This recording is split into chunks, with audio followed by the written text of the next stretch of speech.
पति पत्नी की नई नई शादी होती है और शादी के बाद दोनों पति पत्नी वृद्धाश्रम जाने का फैसला करते हैं और वहां पर बुजुर्गों की सेवा करने लगते हैं। थोड़ी देर जब वे बुजुर्गों की सेवा कर रहे थे तो तभी जो पति होता है उसकी नज़र एक बुजुर्ग बाबा पर पड़ती है जो कि एक कोने में मायूस से बैठे हुए थे और इसके बाद पति की आंखें नम हो गई थी और पत्नी ये सब कुछ देख लेती है। पति इतनी देर में सीधा उस बाबा के पास जाता है और वहां पर जाकर कहने लगता है, बाबा आपकी हालत ऐसी कैसे हो गई। इधर जो बाबा होता है जो अभी तक अपना सर नीचे की तरफ करा हुआ था वह ऊपर सर उठाकर देखने लगता है और जैसे वो इस लड़के को देखता है तो एकदम से उसकी आंखों में भी आंसू आ जाते हैं और वो कहने लगता है कि बेटा तुम यहाँ पर क्या कर रहे हो। कौन था वह बाबा और कौन था ये लड़का, इसका उससे क्या कनेक्शन था, पूरी सच्चाई के बारे में जानने के लिए वीडियो को अंत तक जरूर देखें। मुंबई की अंधेरी में एक लड़का रहा करता है जिसका नाम है रवि। रवि जो कि पूरी तरह से अनाथ है, उसके माता पिता बचपन में उसे छोड़कर जा चुके हैं और उसके बाद से वो जैसे तैसे करके अपने जीवन को व्यतीत कर रहा है और फिलहाल इस मुकाम पर पहुंच गया है कि वह पढ़ लिख कर इस काबिल हो गया है कि उसे कहीं कोई अच्छी सी नौकरी मिल जाए। वह इधर उधर अपने लिए नौकरी ढूंढता रहता है और धीरे धीरे समय बीतता है। समय के साथ साथ जो रवि होता है उसे एक कंपनी में नौकरी भी मिल जाती है और जिस कंपनी में वो नौकरी करता है उसी कंपनी के अंदर एक रेखा नाम की लड़की भी काम किया करती है। रेखा की जिंदगी भी रवि की तरह ही व्यतीत हुई है, बस फर्क इतना था कि रेखा को उसके चाचा चाची ने पाल पोस दिया है लेकिन रेखा भी पूरी तरह से अनाथ है। अब इसके बाद जब रेखा और रवि दोनों को एक दूसरे की जिंदगी के बारे में पता चलता है तो दोनों एक दूसरे के प्रति अट्रैक्शन महसूस करने लगते हैं और एक दूसरे के साथ घंटों तक समय व्यतीत करने लगते हैं। धीरे धीरे कुछ समय बीतता है और समय के साथ साथ इन दोनों को एक दूसरे से प्यार हो गया था और एक दिन जो रेखा होती है जब वह कैंटीन में बैठकर अपना लंच कर रही थी तो उसी दौरान रवि उसके पास आता है और वहां पर कैंटीन में सभी लोगों के सामने रेखा से अपने प्यार का इजहार कर देता है। अब कंपनी के और भी वर्कर वहां पर थे और जब ये फिल्मी स्टाइल में एक दूसरे को प्यार का इजहार करते हुए देखते हैं तो उसके बाद सभी लोग उनका हौसला अफजाई करते हैं और कहते हैं कि बड़ा अच्छा होगा तुम दोनों एक दूसरे से शादी कर लो। इसके बाद जो रेखा होती है वह भी बड़ी खुश होती है और वह भी इस बात को स्वीकार कर लेती है। अब कुछ दिनों तक रवि और रेखा एक दूसरे के साथ अच्छा समय व्यतीत करते हैं लेकिन उसके बाद दोनों एक दूसरे से शादी कर लेते हैं। यहाँ पर रवि ने रेखा के घर वालों यानी कि उसके जो चाचा चाची थे उनसे बातचीत की थी और उन लोगों ने भी झट से शादी के लिए हामी भर ली थी। इसके बाद रवि और रेखा की शादी हो जाती है और शादी होने के बाद रवि रेखा को एक किराए के घर में लेकर आता है। कहता है कि अभी तो हमारा किराए का घर है लेकिन बहुत जल्द हमें अपना घर भी मिल जाएगा और कोई भी दिक्कत नहीं है। इसके बाद दोनों पति पत्नी एक साथ रहने लगते हैं और एक साथ कंपनी में जाकर काम करने लगते हैं। धीरे धीरे कुछ समय बीतता है और समय के साथ साथ यहाँ पर जो रवि होता है उसने कुछ पैसे इकट्ठा कर रखे हैं और साथ में रेखा के पास भी कुछ पैसे हैं क्योंकि उसकी जो पिता की प्रॉपर्टी थी वो सारी प्रॉपर्टी उसके चाचा ने बेचकर उसी के अकाउंट में डलवा दी थी। तो उन्हीं पैसों से वो अपने लिए एक छोटा सा घर खरीदते हैं जिस घर के अंदर वो रहने लगते हैं। शादी को अभी एक ही महीना बीता था और एक महीने बीतते ही इन लोगों के काफी ज्यादा सपने पूरे हो गए थे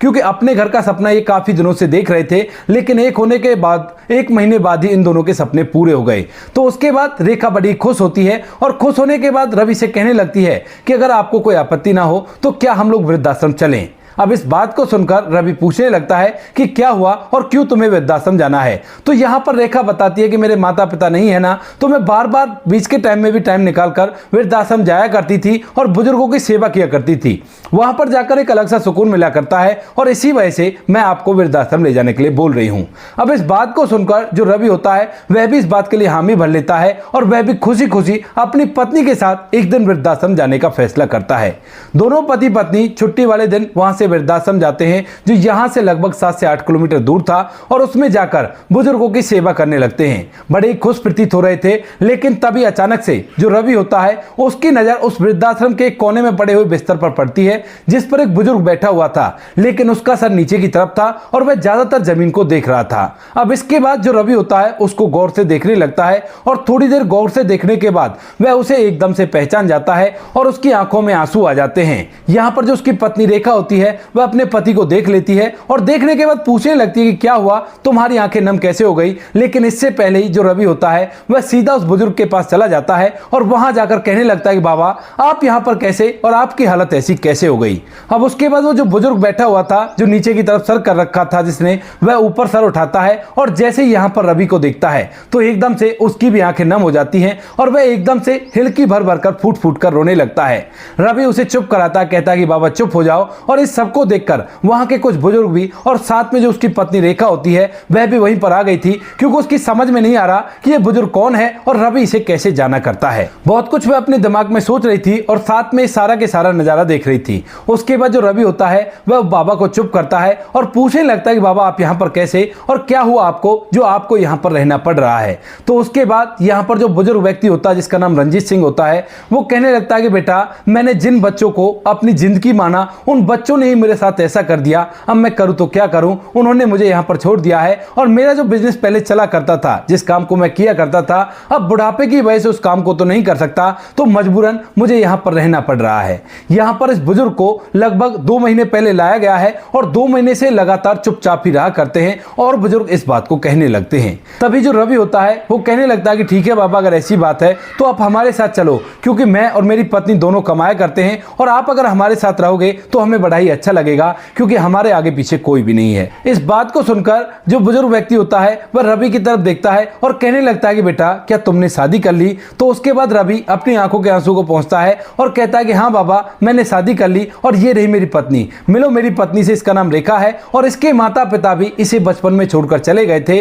और इसके चाचा चाची ने पाल पोस कर इसे बड़ा किया है। इसके बाद यहाँ पर जो बुजुर्ग व्यक्ति होता है रंजीत सिंह, वह उनके सर पर हाथ रखता है और कहने लगता है कि बेटा कोई बात नहीं, मैं तो अपना समय यहाँ पर व्यतीत कर लूंगा, मैं तुम्हारे ऊपर बोझ नहीं बन सकता, क्योंकि तुम्हें तो मैंने अपनी जिंदगी का छोटा सा हिस्सा दिया था, लेकिन अपने बच्चों को पूरी जिंदगी दे दी। उसके बाद भी उन्होंने जब मुझे यहाँ पर छोड़ दिया तो मैं तुम पर बोझ नहीं बन सकता। अब इस बात को सुनने के बाद जो रहा है वह जिद करने लगता है, कहता है कि नहीं बाबा ऐसी बात नहीं है, आज मैं जो कुछ भी हूँ वो आप ही की बदौलत है और आपको मेरे साथ चलना होगा। यह बात कहकर जो रवि होता है उनसे जिद करने लगता है और उसके बाद जो बुजुर्ग व्यक्ति रंजीत सिंह जी होते हैं वह भी इस बात के लिए मान जाते हैं। लेकिन अभी तक जो पत्नी रेखा है वो पूरी तरह से कंफ्यूज है कि कौन है ये बुजुर्ग व्यक्ति, क्योंकि इसके बारे में कभी उसके पति ने उसे नहीं बताया और यह जानना चाहती है, लेकिन अभी वह उससे कुछ नहीं कहती है, क्योंकि उसे पता है कि रवि बहुत अच्छा इंसान है और इसीलिए वह जो कुछ भी कर रहा होगा वो ठीक ही कर रहा होगा। तो इसके बाद दोनों पति पत्नी जो वृद्धाश्रम की फॉर्मेलिटी होती है उनको पूरा करते हैं और उस बुजुर्ग व्यक्ति को अपने साथ लेकर अपने घर जाने लगते हैं। यहां से जाते समय रास्ते में भी पत्नी की शंका भरी निगाहें रवि को देख रही थी और रवि इन सभी बातों को समझ रहा था। उसके बाद थोड़ी देर में वो लोग अपने घर पहुंच जाते हैं और घर जाने के बाद जो रवि होता है अपने छोटे से घर में से एक कमरा इस बुजुर्ग व्यक्ति को दे देता है और कहता है कि बाबा आज से आप यहीं पर रहोगे और हम आपके बच्चे हैं, हमसे आप जो कुछ भी बोलोगे हम वही करेंगे और कई बार आपकी सलाह की भी हमें जरूरत होगी तो उस सलाह को भी हमें दे दिया करना। इस बात को सुनकर बुजुर्ग व्यक्ति हाँ में सर हिलाता है और वहीं पर रहने लगता है। बुजुर्ग व्यक्ति को कमरा दिखाने के बाद उसे खाना पीना कराने के बाद जो पति होता है वह अपने कमरे में जाता है, लेकिन तभी उसकी जो पत्नी होती है वो उसके सामने खड़ी हो जाती है और उसकी निगाहें बार बार चीख चीख कर ये कह रही थी कि मुझे भी तो बताओ ये बाबा कौन है और किस वजह से तुम इन्हें घर पर लेकर आए हो। पति अपनी पत्नी की आंखों को देखकर ये समझ गया था, क्योंकि काफी देर से वो इन्हीं सभी चीजों को देख रहा था और कहने लगता है कि चिंता मत करो, मैं तुम्हें सब कुछ बता दूंगा और इन बाबा का मेरी जिंदगी में बहुत बड़ा योगदान रहा है। अगर ये नहीं होते तो शायद मैं आज इस मुकाम को हासिल नहीं कर पाता और ना ही इस कंपनी में नौकरी कर पाता। इसके बाद जो पत्नी होती है बड़ी गौर से सुनने लगती है और यहाँ पर रवि उसे बताने लगता है।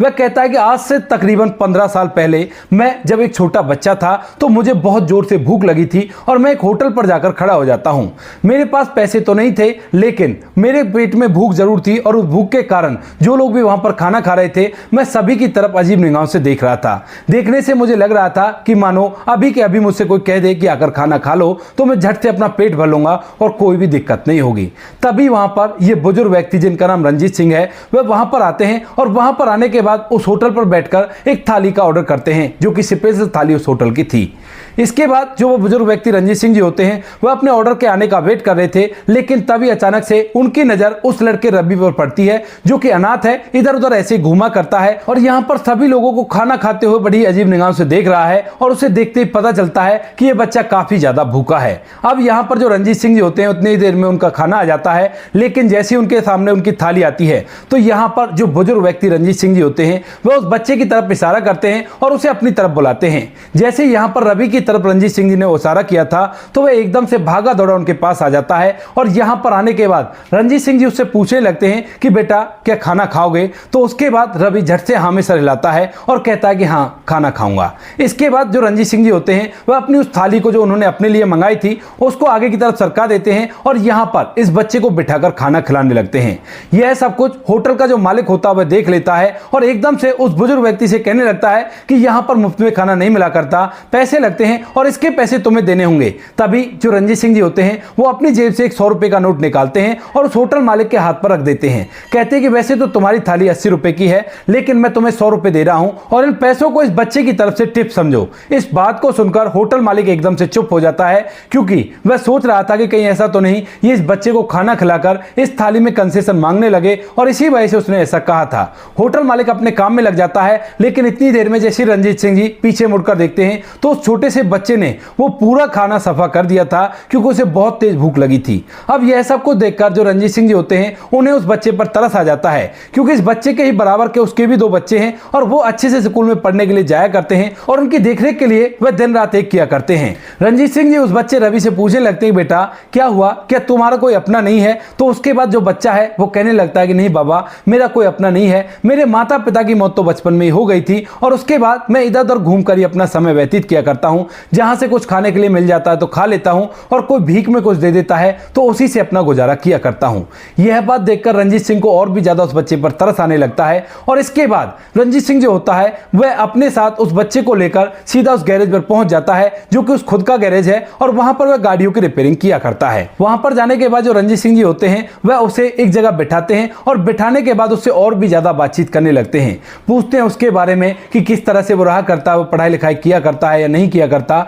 तो यहाँ पर जो बच्चा होता है रवि वह उसे बताता है कि हाँ पढ़ने के लिए तो जाया करता हूँ लेकिन वहां पर केवल मैं खाने के लिए जाया करता हूँ, पढ़ाई लिखाई मेरी समझ में नहीं आती। तो यहाँ पर जो रंजीत सिंह जी होते हैं वो कहने लगते हैं कि बेटा यही तो तुम गलती कर रहे हो। अगर सरकारी स्कूल में तुम खाने के लिए जा सकते हो तो जो वहां पर पढ़ाई बताई जा रही है उस पढ़ाई को भी कर सकते हो। अगर तुम अच्छी तरह से पढ़ाई लिखाई करोगे तो हो सकता है तुम्हारी जिंदगी बदल जाए, वरना जिंदगी और भी बद से बदतर हो जाएगी। यही टाइम है तुम्हारा पढ़ाई लिखाई करने का और तुम्हें पढ़ाई लिखाई करनी चाहिए। यानी कि यहाँ पर जो रंजीत सिंह जी हैं उस बच्चे के फ्यूचर को बदलना चाहते हैं और इसी वजह से उसे अच्छी सलाह दे रहे हैं। लेकिन वह कहने लगता है कि बाबा वो बात तो आपकी ठीक है लेकिन ना तो मेरे पास कोई ठिकाना है और ना ही मेरे पास कोई जगह है तो मैं कैसे पढ़ाई लिखाई कर सकता हूँ। किताबें जो मुझे मिला करती हैं उनका थैला भी कई बार मेरा चोरी हो जाया करता है और बार बार मास्टर जी इस बात के लिए मुझे डांटा करते हैं। इस बात को सुनने के बाद यहाँ पर जो रंजीत सिंह जी होते हैं वो कहते हैं कि ठीक है अगर तुम्हारे पास जगह नहीं है तो तुम ऐसा करना मेरे गैरेज में रह लिया करना और यहाँ पर जितनी भी मैं तुम्हारी मदद कर पाऊंगा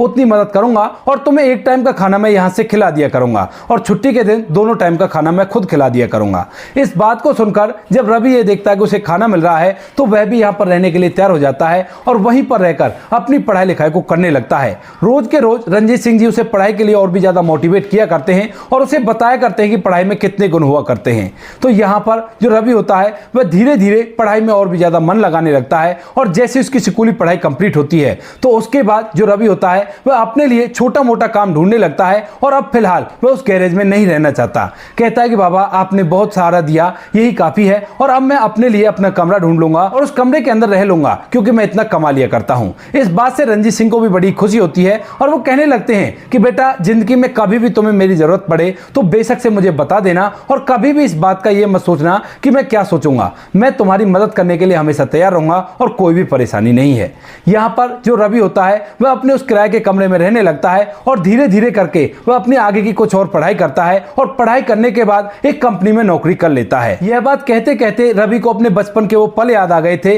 जब रंजीत सिंह जी ने उन्हें खाना खिलाया था और वो भूख उन्हें महसूस होने लगी थी। तो इसी वजह से रवि की आंखों से आंसू टपकने लगते हैं और यहाँ पर जो रेखा होती है वह भी रवि को देखकर एकदम से फूट फूट कर रोने लगी थी और उसे अपने गले से लगा लेती है। इसके बाद रेखा और रवि दोनों मिलकर रंजीत सिंह की अच्छी तरह से देखभाल करते हैं और धीरे धीरे यहाँ पर जो रंजीत सिंह जी होते हैं उन्हें सलाह देने लगते हैं उनके काम को लेकर और उन्हें आगे बढ़ाने के लिए एक बच्चे की तरह सलाह देते हैं। रवि उनकी सलाहों को मानता है और सलाहों को मानते हुए यहाँ पर रंजीत सिंह जी उसे कुछ अपना काम करने के लिए बोलते हैं और रवि रंजीत सिंह की सलाह मानकर अपना काम करने लगता है और उसकी पत्नी भी उसमें उसका साथ देती है। पहले तो रंजीत सिंह जी उसे कहते हैं कि बेटा कुछ पैसे इकट्ठा करो और उसे एक दुकान किराए पर लो और कार के स्पेयर पार्ट का काम कर लो क्योंकि इस बारे में मैं अच्छी तरह से जाना करता हूं और मैं तुम्हारी मदद भी इसमें करवा दूंगा। इसके बाद बार रंजीत सिंह जी के कहे अनुसार जो रवि होता है वह एक दुकान किराए की लेता है और कुछ पैसे उसके पास थे और कुछ पैसे इधर उधर से कर्ज ले लेता है और एक दुकान के अंदर कार के स्पेयर पार्ट का सामान भर देता है। वह कार के स्पेयर पार्ट की जो दुकान होती है उसकी अच्छी तरह से चलने लगती है, क्योंकि यहाँ पर जो रंजीत सिंह जी थे वह उसका भरपूर सहयोग करने लगते हैं और उनके सहयोग से कार के स्पेयर पार्ट की दुकान बहुत अच्छी चल जाती है। कुछ ही दिनों में रवि और रेखा दोनों मिलकर अपने लिए एक बहुत बड़ा बंगला खरीदते हैं, क्योंकि अब वो अच्छा खासा पैसा कमाया करते हैं और रेखा भी अब घर के अंदर ही रहा करती है। यहाँ पर रंजीत सिंह और रवि दोनों के दोनों दुकान पर बैठा करते थे और जैसे ही यहाँ पर रंजीत सिंह जी उस बड़े बंगले में जाते हैं तो यहाँ पर रवि अच्छी तरह से उनका स्वागत करता है और कहता है कि बाबा ये आपकी ही बदौलत है और आप इस घर को अपना घर समझो, क्योंकि इस घर में जितनी मेरी मेहनत है उससे कहीं ज्यादा आपकी मेहनत है। इसके बाद रंजीत सिंह की आंखों में आंसू आ जाते हैं, क्योंकि उसके अपने बेटों ने उसकी इतनी कदर नहीं की थी जितना ये अनाथ बच्चा कर रहा है, जिसको थोड़ी सी हेल्प उन्होंने की थी। उसके बाद वो रवि को गले से लगा लेता है और इधर यहाँ पर जो रंजीत सिंह जी अपने बेटे और बहू होते हैं उनके दिन धीरे धीरे खराब होने लगते हैं, क्योंकि यहाँ पर उन्होंने अपने पिता रंजीत सिंह को उस धंधे के लिए भगा दिया था जो गैरेज वो चलाया करते थे। धीरे धीरे वो गैरेज अच्छा चलने लगता है और उस पर अच्छे अच्छे कारीगर हुआ करते हैं, लेकिन जब पिता बूढ़े हो जाते हैं तो दोनों बेटों में गैरेज को लेकर कहासुनी होने लगती है और इसी कहासुनी को लेकर रंजीत सिंह जी उस गैरेज को बेचने के लिए बोल देते हैं। बेचने के बाद दोनों बेटों ने पैसे अपने पास रख लिए थे और यहाँ पर रंजीत सिंह जी को वृद्धाश्रम छोड़ने का फैसला कर लिया था। अब पिता को तो वृद्धाश्रम में छोड़कर आ गए थे, लेकिन उन्होंने ये नहीं सोचा कि इन पैसों से जिंदगी पार नहीं होगी। उन्होंने अपने छोटे मोटे रोजगार स्टार्ट किए, लेकिन वो रोजगार भी पूरी तरह से ठप हो जाते हैं। और जब एक दिन बड़ा भाई वहीं मार्केट से गुजर रहा था तो वह उस दुकान पर अपने पिता को देखता है और देखने के बाद पूरी तरह से हैरान हो जाता है और इसके बाद फिलहाल तो वह वहां से चला जाता है, लेकिन घर जाकर अपनी पत्नी और अपने दूसरे भाई से इस बात की सलाह मशवरा करता है कि पिता तो एक दुकान चलाया करते हैं, क्या वो दुकान उनकी होगी या फिर कहां गए वो। इसी बात की जांच पड़ताल करने के लिए वो वृद्धाश्रम जाते हैं और वृद्धाश्रम जाने के बाद उन्हें रवि के बारे में पता चलता है। जब दोनों भाई मिलकर इस बात का पता लगाते हैं कि फिलहाल उनके पिता उसके साथ क्यों रह रहे हैं, क्या कारण है, तो यहां पर जब उनके सामने ये बात आती है कि अब जो उसके पिता हैं वो बहुत बड़े आलीशान घर के अंदर रहा करते हैं और रवि और उसकी पत्नी उसकी देखरेख किया करते हैं और उनके पास ढेर सारा रुपया पैसा है, तो यहां पर फिर से उनके मन में लालच जागने लगता है और एक दिन सुबह सुबह वो रवि के आलीशान बंगले पर पहुंच जाते हैं अपने पिता के ऊपर हक जमाने के लिए और कहते हैं कि हमारा पिता हमें दे दो, हम अपने पिता को अपने साथ रखना चाहते हैं। रवि जब इस बात को सुनता है तो चुपचाप रह जाता है, क्योंकि सच में वो उनके पिता थे और वह कुछ भी नहीं बोलता है। लेकिन तभी यहां पर जो रंजीत सिंह जी होते हैं वह एकदम से अपने बच्चों को धमकाने लगते हैं और कहते हैं कि निकल जाओ यहां से, तुम मेरे कोई भी नहीं लगते और मेरा असली बेटा तो ये रवि है, इसने मुझे उस टाइम पर सहारा दिया है जब मैं अनाथ आश्रम के अंदर ये सोचा करता था कि मेरे बेटे के लिए मैंने अपनी जिंदगी तक की कमाई लगा दी, लेकिन उन्होंने एक पल नहीं सोचा बुढ़ापे में पिताजी को इस तरह से ना करें, तुम लोग बिल्कुल भी मेरे सगे नहीं हो और भाग जाओ यहां से। ऐसा कहकर रंजीत सिंह जी उन्हें धमकाकर वहां से भगा देते हैं और तभी जो बेटे होते हैं वह दोबारा से इमोशनल ब्लैकमेल उन्हें करने की कोशिश करते हैं, लेकिन पिता अब तक धक्के खा खाकर इतना तो समझ चुका था कि ये दुनिया किसी की नहीं है, जो अपने से काम करता है वही अपना होता है। इसी वजह से वो उनकी किसी भी चाल में नहीं आते हैं और उन्हें धमकाकर वहां से भगा देते हैं। फिलहाल के समय में रवि के 2 बच्चे हैं, एक लड़का एक लड़की,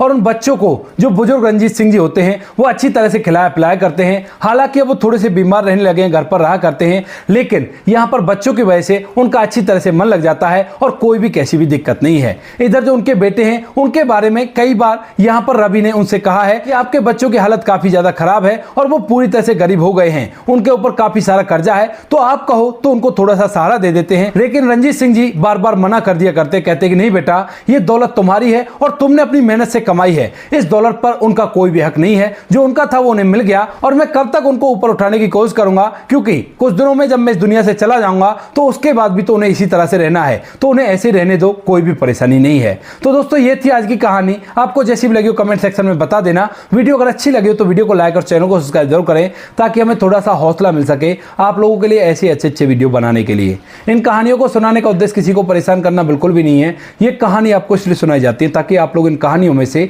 कुछ ना कुछ सीख सको और अपने जीवन में उस चीज को अप्लाई कर सको। मिलते हैं किसी नेक्स्ट वीडियो में नए टॉपिक के साथ, तब तक के लिए जय हिंद, जय भारत, जय हिंदुस्तान।